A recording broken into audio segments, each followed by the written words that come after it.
তো সাথে করে কি নিয়ে যাবি? হ্যাঁ, খালি হাতে যে ঢ্যাং ঢ্যাং করে যাচ্ছিস।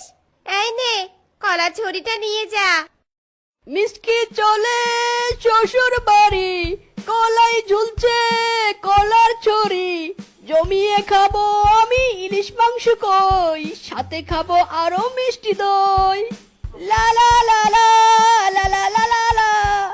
খাওয়া শেষে বউটাকে কোলে তুলে নিয়ে আসবো। হি হি হি হি হি। খুব মজা হবে। লা লা লা লা লা। কিরে ভাগ্নে, কলার ছড়ি গলায় দিয়ে এই সকালে যাচ্ছিস কোথায়? বাঘ মামা, মামা গো মামা, শ্বশুর বাড়ি যাচ্ছি। আমার বেশভূষা থেকে বুঝতে পারছো না বুঝি? হ্যাঁ, তা তো দেখতেই পাচ্ছি।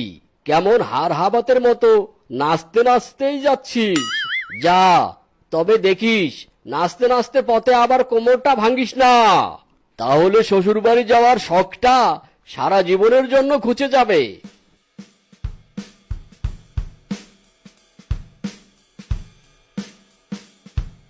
ওরে বাবা রে বাবা, আমার কোমরের মাঝেটা গেল রে গেল। মায়ের কথায় ঝুলতে ঝুলতে তো বেরিয়েই পড়লাম। এদিকে 5 কিলোমিটার আসতে না আসতে তো আমার ব্যাটারির চার্জ ফুরিয়ে গেল।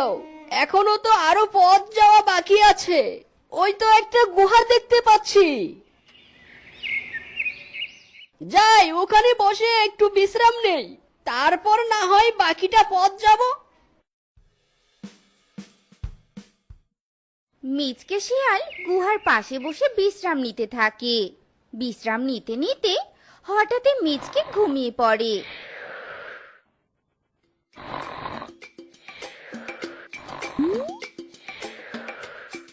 আর এই সুযোগে একটা বানর এসে মিচকের কলার ছড়ি নিয়ে পালিয়ে যায়।